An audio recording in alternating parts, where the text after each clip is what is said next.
tu vois. Et pour Israël, prenons Jean 3, 14 à 20. Alors.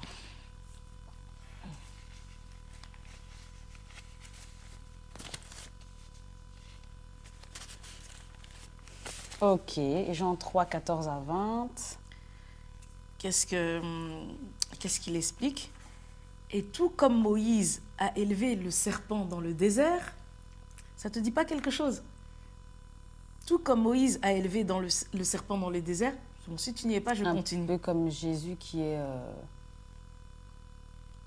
Comme Jésus qui est interpellé par Satan dans le désert. Dans le désert, oui. Mais le serpent aussi, qui appelle aussi le serpent, c'est aussi, il est aussi là chez Adam et Ève. Hein. Aussi, ouais. C'est juste. Tu vois comment la vie ne fait que se répéter, tu vois. Ouais. Il faut aussi que le Fils de l'homme soit élevé, afin que quiconque croit en lui ne périsse pas, mais qu'il ait la vie éternelle. Donc, qu'il ait la vie éternelle. En effet, Dieu a tant aimé le monde qu'il a donné son Fils unique, afin que quiconque croit en lui ne périsse pas, mais ait la vie éternelle. Et donc, on dit que quand on est hors de ce dialogue intérieur, on n'a pas la vie. Ouais. On périt naturellement comme l'homme mortel. Ouais. Comme l'homme mortel. Dieu, en effet, n'a pas envoyé son Fils dans le monde pour juger le monde, mais pour que le monde soit sauvé par lui. Celui qui croit en lui n'est pas jugé, mais celui qui ne croit pas est déjà jugé parce qu'il n'a pas cru au nom du Fils unique de Dieu. Il est déjà jugé. Regarde, la femme, elle est dans sa répétition, mais elle finit par mourir. Donc, il y a déjà cette prédestination au veuvage, à la malédiction. Donc, on est déjà, quand on est dans nos liens familiaux, on est déjà prédestiné. Même avant de naître, on sait déjà en fait la direction dans laquelle on va aller. Tu vois. Et c'est pour ça qu'il dit, celui qui ne croit pas en lui est déjà jugé. Donc, celui qui n'est pas dans son dialogue intérieur, il va subir en fait une destinée qu'il croit avoir choisi. Tu te rappelles comme on disait pour Spinoza. Mais en fait, il vit une destinée qui est conforme à la réalité familiale. Ouais, je vois. Tu comprends? Et voici quel est ce jugement. La lumière est venue dans le monde et les hommes ont préféré les ténèbres à la lumière parce que leur manière d'agir était mauvaise. Et on voit dans les répétitions, souvent et tout, c'est le mal qui se reproduit, tu vois. Et tu sais pourquoi ils rejettent les ténèbres? Parce que ils préfèrent en fait être centrés sur tout ce monde matériel. Ok. Et en soi, on comprend qu'être centré sur ce monde matériel, ils préfèrent les ténèbres. Oui, c'est les ténèbres, parce que tu vois que pour t'enrichir, il faut que des autres soient en bas. Ta qualité de riche dépend de la pauvreté de l'autre. De l'autre, oui. Tu vois. Donc, c'est les ténèbres. C'est une perception égoïste, décentrée de l'amour des uns des autres. C'est ça. Tu vois. Et en effet, toute personne qui fait le mal déteste la lumière. Et elle ne vient pas à la lumière pour éviter que ses actes soient dévoilés. Donc, on pose de mauvais actes quand on fonctionne comme ça. C'est ça. Et toujours, du coup, qu'est-ce qu'on comprend? Le Fils de l'homme, c'est l'arbre de vie. Tu vois, on dit, le serpent est élevé, mais il faut que le Fils de l'homme soit élevé. Et donc, le Fils de l'homme, c'est l'arbre de vie qu'on remet en place. Et le serpent, c'était en lien avec l'arbre de la connaissance du bien et du mal. Tu vois? Je vois. Et l'arbre de la connaissance du bien et du mal, le bien, ce sont les personnes-là qu'ils ont pour Satan le Père, dans le sens où elles sont mortes de l'intérieur, elles fonctionnent mécaniquement. Et ça permet au mal de pouvoir les asservir pour pouvoir, eux, s'enrichir. C'est ça. Tu comprends? Ils sont riches parce que les pauvres restent dans leur état de pauvreté. Parce qu'on leur dit heureux les pauvres en esprit. Tu vois? Pendant que ceux qui s'enrichissent, s'enrichissent, tu vois? C'est ça. Tu vois? Et tu vas voir aussi que souvent les salaires sont décalés. Hein. Exactement. Le salaire d'un politicien n'est pas la même que le petit employé, là. Tu vas voir un joueur de foot qui court après une balle, on lui donne des millions, mais toi, il y a des personnes qui vont travailler pendant plusieurs heures et tout ça et tout, ils vont avoir une modique somme de 1 200 €. Ouais, c'est ça. Tu vois les différences? Exactement. Et donc, comme je disais, le Fils de l'homme, c'est l'arbre de vie. et être né de nouveau. On parle du serpent qui les a guéris. On parle des serpents, du serpent qui les a guéris dans le désert. Donc Israël a choisi le serpent. Ouais. Tu vois, Ouais, il a choisi le serpent, comme Adam et Ève, ainsi Exact. que les nations. Et tu vas voir qu'en Exode, juste après, si tu lis l'Exode, Lévitique et tout ça, tu vas voir un gouvernement se met en place. Et il y a Moïse, quand il descend et qu'il voit le veau d'or, c'est parce qu'il était monté, il vient avec les 10 commandements. Les 10 commandements, ça fait référence à la législation. Ouais. Ça fait référence à la législation. Et tu verras qu'à un moment, au début, Moïse, il passe ses journées à juger le peuple. Et qu'est-ce que son beau-père va lui dire, tu ne peux pas continuer comme ça. Il faut faire la division de pouvoir. Et ici, il y a le pouvoir législatif, exécutif, et puis il y a les régions, les villes et tout ça. On a subdivisé. Et donc, il lui dit, il faut que tu élises des personnes capables de gérer ce poste avec toi. Ouais. Et donc, il y a ces différentes répartitions du pouvoir. Et il y a aussi, on introduit dans l'Exode et Lévitique, on introduit l'éducation sur l'hygiène. Il les apprend à se laver les mains. On parle aussi de la santé. Tu vas voir qu'il y a des gens qu'on mettra en quarantaine. On va parler des règles de la femme. On dira qu'elle est impure et donc on la mettra de côté. Tu vois, il y a tout un monde, un système sociétal qui se met en place. C'est la culture de la loi et non de l'amour. Et non de l'amour. Et on est dans un système où le jugement, c'est œil pour œil, Dent pour dent. dent pour dent. On évoque les différents types de malédictions, les interdits. Tu sais, hein, il va commencer à dire tu ne coucheras pas avec un animal comme on couche avec un homme. Tu ne feras pas, tu honoreras tes parents. Mais si, il met toutes ces règles. C'est parce que, comme ils avaient fui Dieu, ils étaient dans toutes... et c'est pour ça qu'on parle des mauvais actes. Ils étaient dans tous ces mauvais actes. Ouais, dans les Où ténèbres. ils condamnent tu ne coucheras pas avec un homme du même sexe, tu vois. C'est parce que ce sont des choses qui se faisaient, Ouais. tu vois. Ouais. Et donc, on parle de tous les interdits parce qu'en fait, il y a les différents types de malédictions parce que quand ils ont cherché à créer cette société, il y a tous ces problèmes qui ont généré. Et donc, c'est le serpent qui est au contrôle.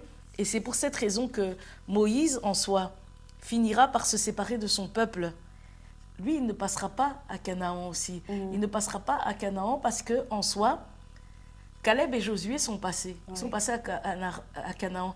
Mais la génération d'après, elle passe à Canaan, mais toujours dans le même état d'esprit que leur père. Ils n'ont pas encore péché, mais ils suivent Josué et Caleb avec le même état de mort intérieure. Et là, Moïse, lui, il s'arrête là, tu vois. Et donc, c'est à Josué et Caleb qui passent avec eux. Mais eux, en fait, ils vont faire leur travail intérieur, mais ils seront confrontés, au moment de Jéricho, ils seront confrontés à la même réalité que Moïse.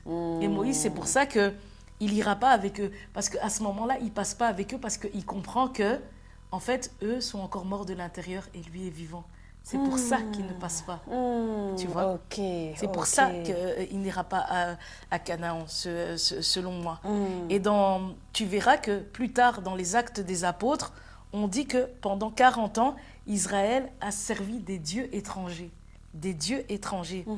Tu sais, les dieux étrangers, c'est quoi? Ce sont les anges déchus qui ont quitté le ciel, les démons. Le peuple s'est détourné du Dieu vivant, car mort de l'intérieur, il a préféré les ténèbres, comme on a vu ici.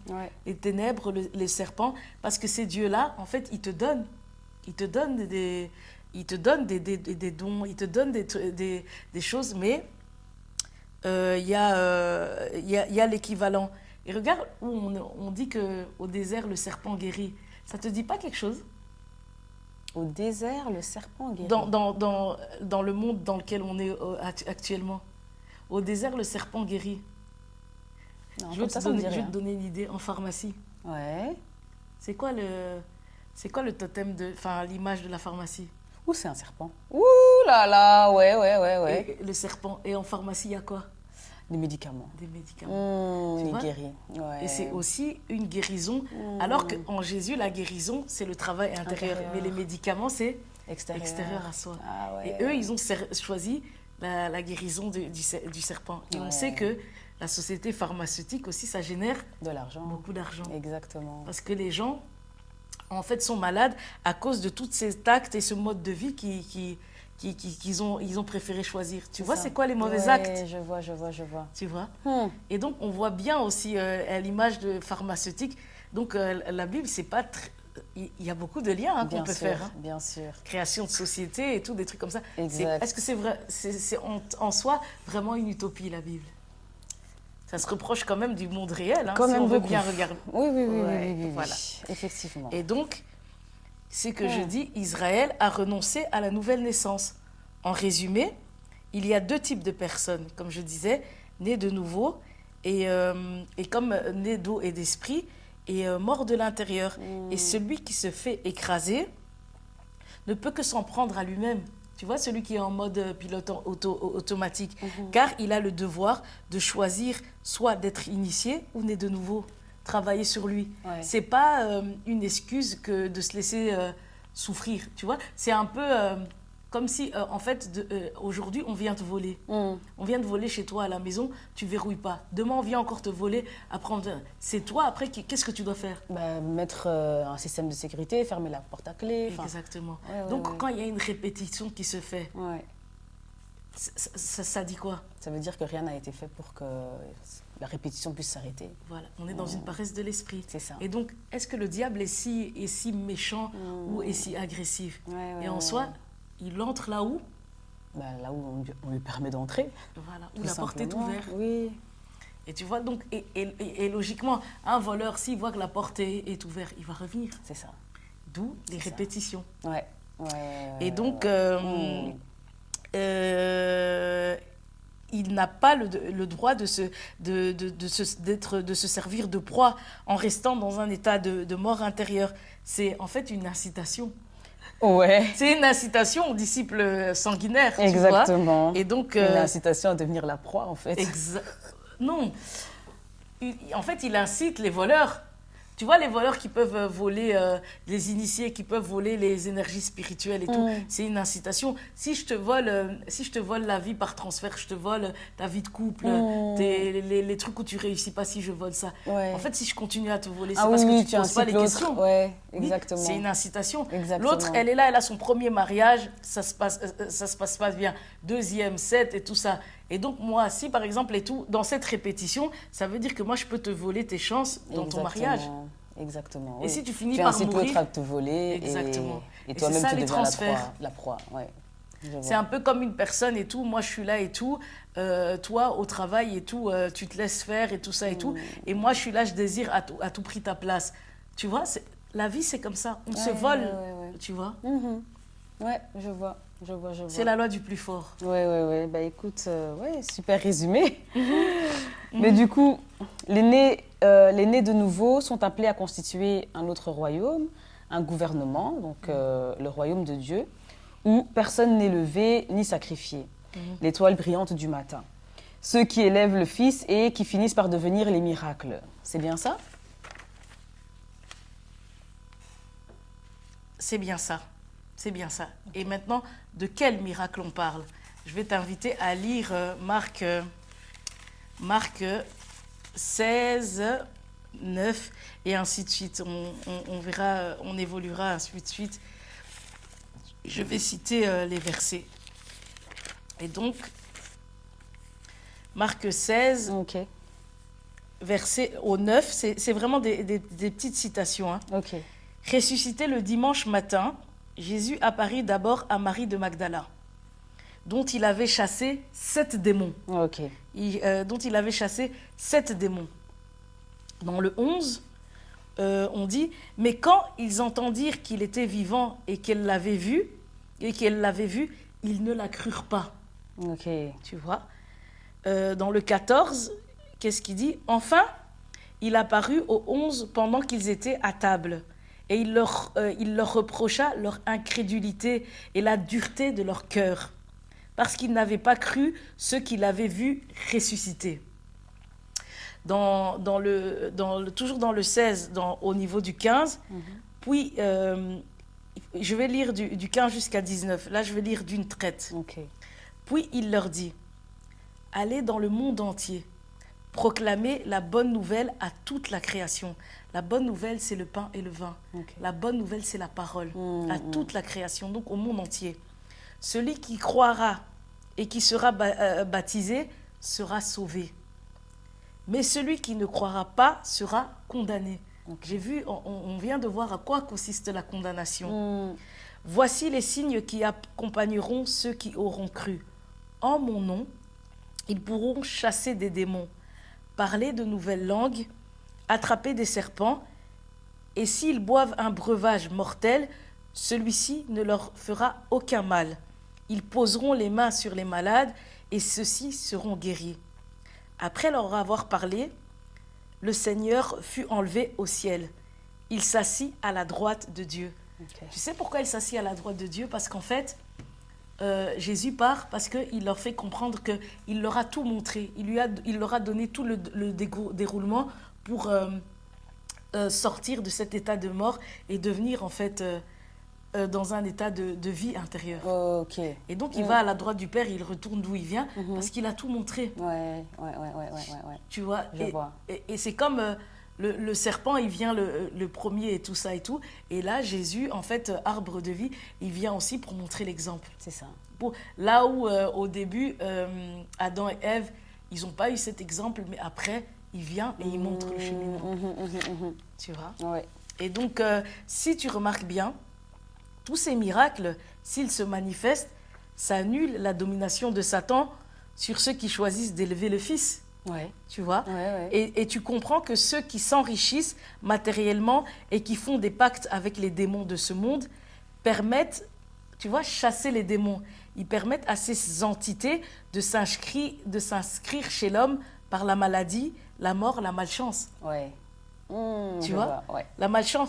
Parce qu'on dit que quand un esprit habite un corps, il se sent très bien. Tu vois? Il se sent très bien. Et c'est ça, le pacte des nations avec le serpent. C'est de sacrifier les personnes mortes de l'intérieur, de sacrifier les victimes des pactes culturels, sociétals, familiales, mondiales. Ouais. Tu vois? Ouais, je vois. Eh bien, dis donc. Et ce que tu évoques, ça fait penser à la parabole de l'ivraie et celle de l'invitation au festin.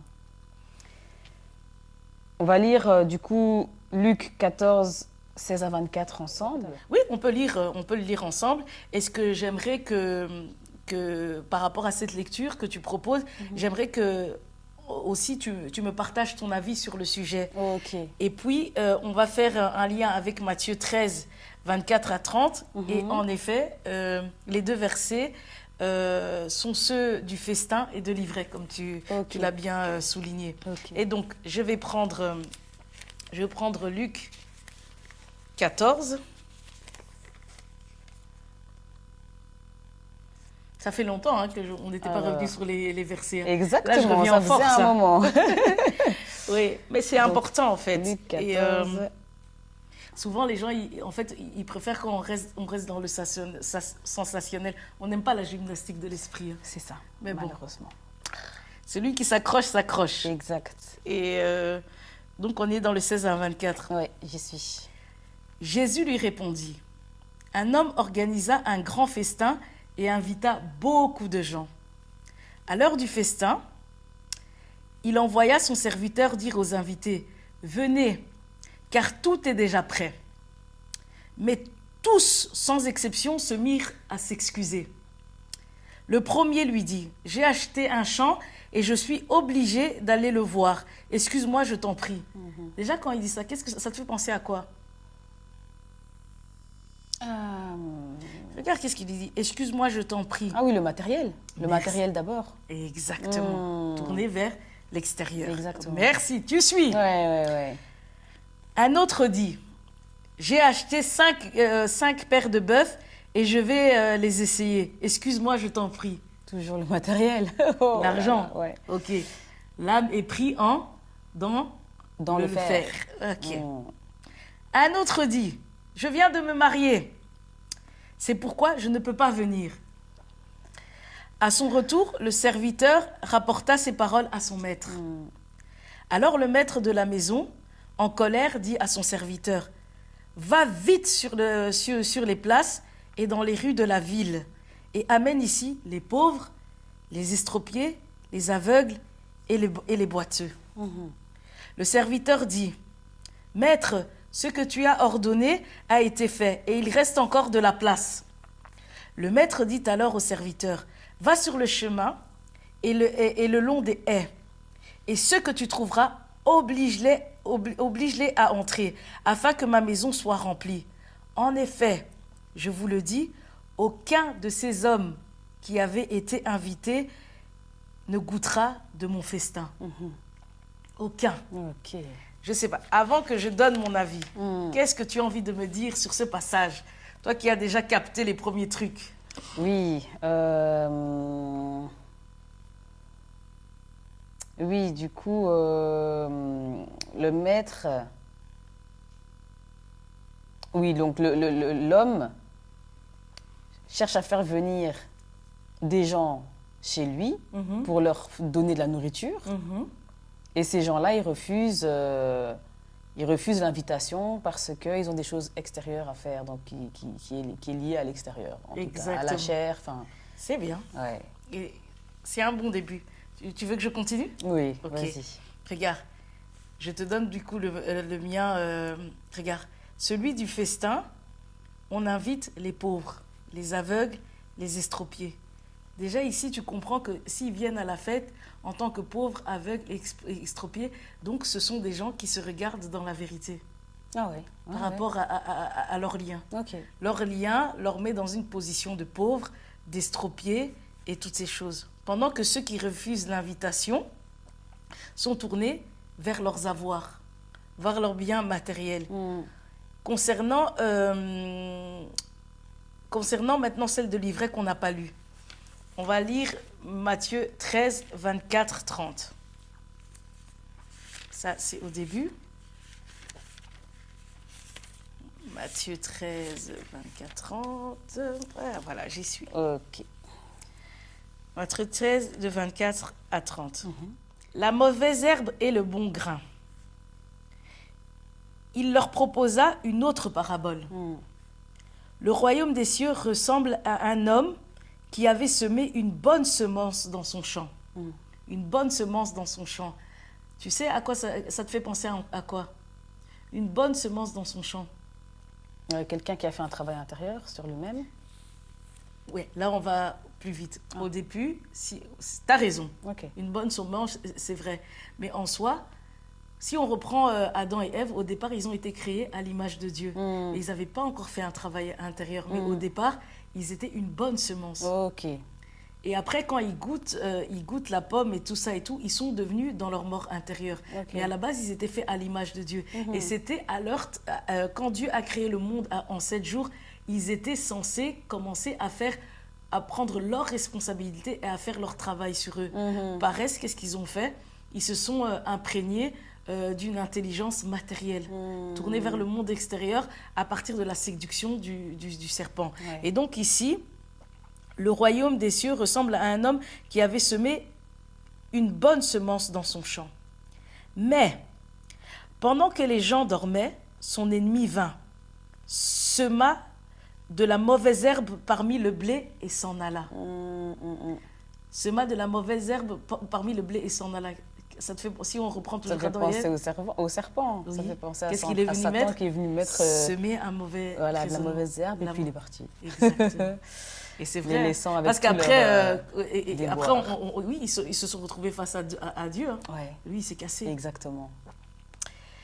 Lorsque le blé eut poussé et donné du fruit, la mauvaise herbe apparut aussi. Ouais. La mauvaise herbe, c'est quoi qui est apparu?